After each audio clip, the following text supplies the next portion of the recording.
हाँ, ये ध्यान दे रहे शिवम, तू बैठ। चलिए क्वेश्चन नंबर 21 देखेगा। क्वेश्चन नंबर 21 क्या है, सारणी का मान निकालना है। ध्यान दीजिएगा, 21 का सॉल्व इधर कर रहे हैं। किसी भी सारणी का मान निकालने के लिए हम लोग दो विधि का फॉलो करे थे, दो तीन। पहला विधि अगर कॉमन है तो कॉमन लेना है, बाकी रेयर केस में आपको बताए थे क्या कि एगो 3 लेते थे, इसे ही खत्म इसे खत्म, काफी लंबा प्रोसेस है। उससे बचने के लिए हम लोग एक बनावट विधि बनाए हैं, या तो इसको बोलते हैं डायग्राम विधि। पहले जो क्वेश्चन है जो उतार दो, 0 2 3 देख लेना, बाई मिस्टेक हो तो बोलना। इस स्थिति में इसका मान निकालना है। ध्यान दो, शुभम है, चाहे कैसनो क्वेश्चन है इसको मान ऐसे निकालेंगे। कैसे? पीछे ऐसे ऐसे 10 मैथ हम लोग बना चुके हैं, अल्लाह नहीं करो। इसके बाद अभी बना रहे हैं। क्या करना है, इसको शॉर्ट में C1 है, C2 है, C3 है। क्या करना है, यहाँ से C2 दो को C2 है ना, उठा के इधर रख देना। मेरा ट्रिक है पर्सनल। 3 0 0 एक आउट उठेगा था, 4 2 0। अब तिरछा तिरछा डायग्राम बनाना है। देखिएगा, इसे ऐसे कर लेना है, क्लियर आ गया। फिर इसे ऐसे कर लेना, फिर इसे ऐसे कर लेना, यहाँ तक क्लियर है। अब इसमें गुना करना है, 3 में 2 से करेंगे तो 6 और 6 7 42, यहाँ तक क्लियर है। अब बीच में प्लस देते जाना है, प्लस 4 से 3 में करेंगे तो 4 3 12, 12 से 0 करेंगे तो 0 हो जाएगा, क्लियर है। फिर 5 से 0 सब 0 हो जाएगा। अब देखिए, 0 तो हम नहीं देते, लेकिन अभी न्यू है तब दे रहे हैं 0, समझे। फिर बीच में माइनस, हाँ यहाँ से डायग्राम बनाएंगे। अब एन से लपेटेंगे, देख रहा तिरछा 3 को काटना चाहिए, क्लियर है। फिर आप जैसे बनाइए, ऑब्जेक्टिव के लिए ऐसा यूज कीजिएगा, सब्जेक्टिव में ऐसा कभी भूल से नहीं कीजिएगा, तो नहीं नंबर देगा। कहाँ से देगा, इसे पागल है, ये सब ऑब्जेक्टिव में है, सब ठीक है। चलिए चलिए चुप रहिए, स्टार्ट कर दिया ना। 4 और 0 में करें तो 0 और 7 तो 0 हो जाएगा, सही है। 3 में 3 तो 0 प्लस 0, 5 दूनी 10 और फिर 0 से करेंगे तो 0, सब 0 हो जाएगा। तो 42 में 0 तो 0 माइनस 0, 42 इसका आंसर है। ऑप्शन है ऑप्शन सी। रूल समझ में आ रहा है? समझ में आ रहा है रूल? क्वेश्चन नंबर 22 नहीं समझे फिर समझो, एगो और है, अभी तो सीख जाएगा। क्वेश्चन नंबर 22 खाली यही विधि से सॉल्व करना है। क्वेश्चन क्या, हल्ला नहीं खाली करो, क्वेश्चन देख लेना। 3 5 2 देखना, मिला लेना। 1 0 5 7 2 3। शुभम शुभम इसको हल्का डॉट लाइन से कर देगा कि मिलावे वाली लाइन टेस्ट, क्लियर है। 2 को उतार देना, C1 और C2 को यहाँ उतार देना, उतार दीजिए। 3 5 2 1 0 5। अब क्या करना है, मिलान डायग्राम बनाना है।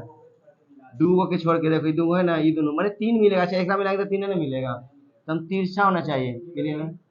फिर 1 2 1, फिर 7 5, हम बनाते बनाते आदत हो जाएगा। अब अगले पहले गुना कर ले तब भी हमें करना। 3 3 से 0 हो जाएगा, हाँ हाँ तो 0 हो जाएगा, 3 3 9 0 हो जाएगा। हम 3 गुना 0 तो 0, इसलिए 2 में क्या होता है, 2 और 2 दूनी 4, 0 का तो वैल्यू नहीं था, खाली 4 लिख लेते हैं। फिर 2 दूनी 4, 1 हो गया। 7 5 35 है, 5 है ना, 7 5 35, अब प्लस होगा 35 5 175, क्लियर। माइनस, अब चलेंगे एन से, तिरछा दाम देख रहा है ना, एन से नहीं चलेगा, यह देखो 1 3 5 सही है, फिर 3 2 5 सही है, फिर 7 0 2 सही है। अब 1 में 5 से तो 5 5 या 15 सही है शुभम। फिर 3 दूनी 5 3 दूनी 6 5 30, बीच में प्लस रहेगा, जब भी ऐसा रहेगा तो ये 0 हो जाएगा। अब क्या करेंगे, 100 जोड़ देंगे तो 179 माइनस 15 30 45, 9 में से 5 गया, 9 में से 5 गया 4, 7 में 4 गया 3, हाँ 114, अपने मिल जाएगा। ये सब ऑब्जेक्टिव के लिए शुभम ट्रिक है, ऑब्जेक्टिव के लिए बनावट विधि, डायग्राम विधि, कुछ नाम दे दो। 21 बार उतारेगा शुभम के, आगे बढ़े, सीख गया दिमाग में, बाद में उतार लेना, क्या कि मिटारेंगे, ठीक है। 23 आइए, डॉक्यूमेंट बनाइएगा तो आइए। क्वेश्चन नंबर 23, चलिए, यदि ए बी सी एक समांतर श्रेणी हो तो सारणी के मान। समांतर श्रेणी वाला भी हम लोग देख चुके हैं कि जब भी एक और मैथ ऐसा था, पीछे पिछल के रिवीजिंग है, ये सब तो देखना, पिछल के रिवीजिंग है। ए बी सी समांतर श्रेणी, अंक बदल होगा।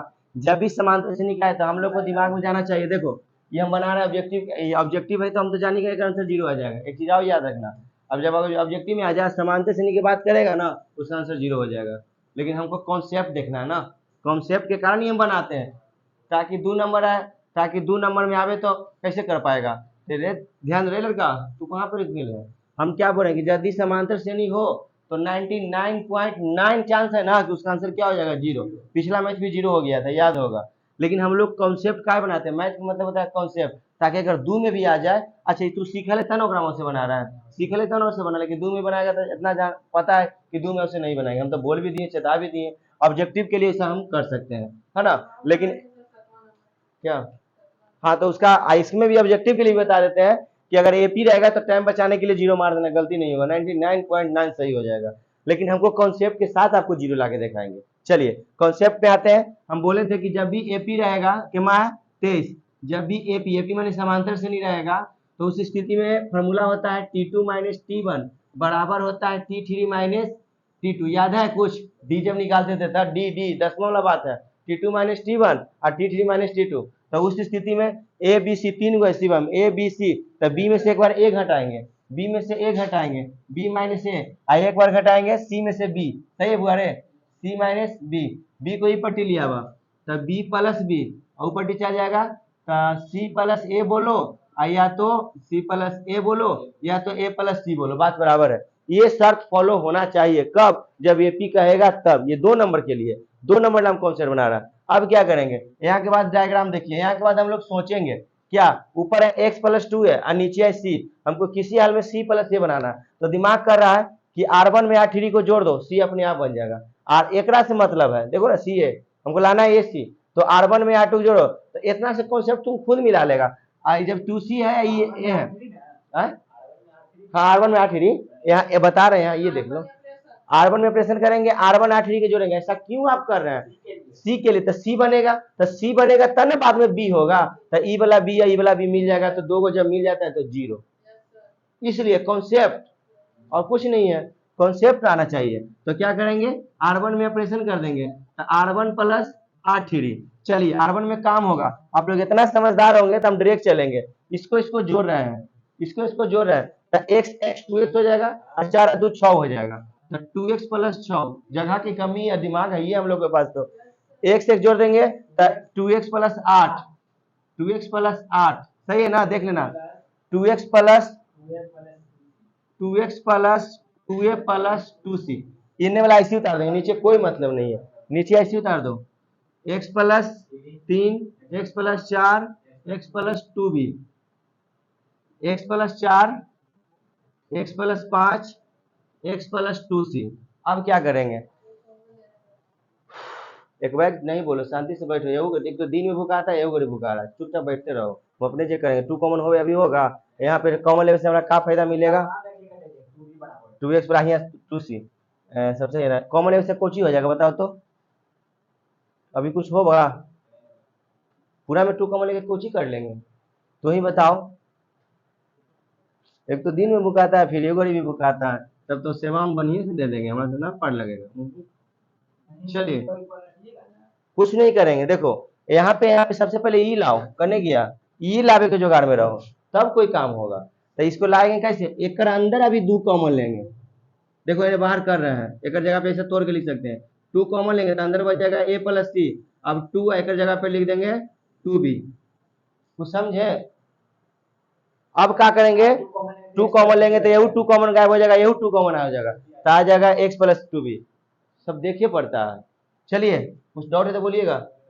चलिए अब का डायरेक्ट कर देते हैं, R1 में 2 कॉमन लेंगे, जगह की कमी है, R1 में 2 कॉमन लेने पर, चलिए समझ में आ जाएगा सब बढ़िया से, ऐसा बात नहीं, कोई बड़ी बात नहीं है। तो 2 कॉमन ले लेंगे, 2 कॉमन, हाँ R1 नहीं, R1 बोल के पूरा हो गया, पूरा में 2 कॉमन जा रहा है, देखो ना कैसे। तो लिख देंगे x प्लस 3, ऊपर हो जाएगा x प्लस 4, यहाँ समझना बात है, यहाँ तो 2 कॉमन लिए तो कुछ बोलता है, 2 चल जाएगा कॉमन में, क्लियर है।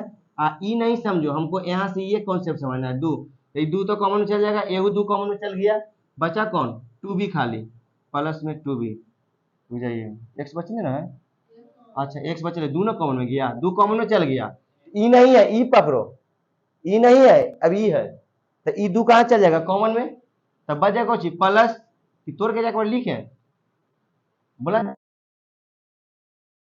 ठीक है तो समझ ही नहीं था, इतना बुर्बक थोड़े है, 2 भी बच जाएगा, कैसे बचेगा वो हम बताएंगे। देखिए शुभम इस पे ध्यान नहीं देना है, अब इस पे ध्यान देना है, यानी इसको लिखेंगे 2x प्लस 2 इंटू 2b, अब समझे, तो 2 जब कॉमन जा रहा है तो ये सब तो बाहर चलेगा 2 कॉमन, तब बच जाएगा x प्लस 2b, वही चीज हम लिखेंगे। ये नहीं समझना, यहाँ से ये समझना कैसे है, ये भी देख लीजिए कितना चीज बताते रहे जगह, उसको तब लेके चलेंगे तो एक बार वो डालो फिर वो डालो, समझ रहे बात, तो साइड में कर दिए आगे क्या हुआ सब समझ आता होगा, सुनो तू। अब देखिए शुभम, यहाँ पे R1 R2 सेम है, जब सारणी पढ़ा रहे थे तो गुणधर्म पढ़ाए थे कि जब दो पंक्ति या दो स्तंभ एक ही रहे तो उस स्थिति में डेल्टा का नाम 0 होता है, गुणधर्म ऐसा पढ़ावल है।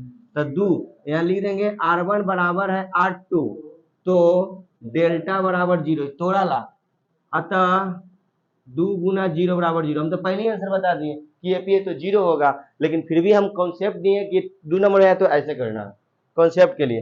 23 हो गया, बच गया 24, उतारना है कि बेटा रे उतारना, तो 24 ऊपर कर लेते हैं, तो 24 ऊपर कर लेते हैं, हाँ हो जाएगा। आइए तो क्या माना 23, 25 पे रुक जाएगा तो 24 देख लो 24 क्या है, इतना है तो x का मान निकालना है, ध्यान देना 24 1 माइनस एक्स 2 18 6 बराबर 6 2 18 6, x का मान निकालना है, ध्यान देना शुभम, पहले इसमें गुना करना, यहाँ ध्यान छोड़ो सब बात, 6 से गुना करेंगे तो 6 माइनस 6x, और फिर बीच में माइनस है ना याद, 18 दूनी 36, एन 6 चके 36 माइनस 36, अब क्या करेंगे माइनस 6x, 6 में से 30 चल जाएगा तो माइनस 30, एन हो जाएगा 0, 30 ऊपर ही चल जाएगा, माइनस 6x बराबर 30, x बराबर 30 बटा माइनस 6 माइनस 5 है कहीं पे, माइनस 5 सी नंबर,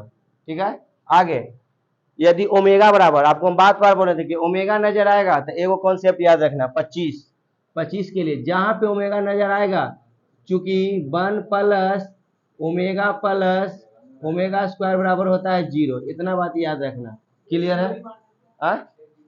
इसका कैसे कहाँ पे, हाँ 0 इसका भी तो हो ही जाएगा, ऐसा स्थिति है, जानता है क्या है, ये सब हो जाएगा तो ये हो जाएगा 0 हो जाएगा, हाँ नहीं जो कॉमन है नहीं माने 0 होता है, 1 प्लस ओमेगा सर 0, तो पूरा एक लाइन में 0 हो जाएगा, तो जब किसी लाइन का खड़ा या सूतल 0 रहा तो उस पूरा मान 0 हो जाएगा।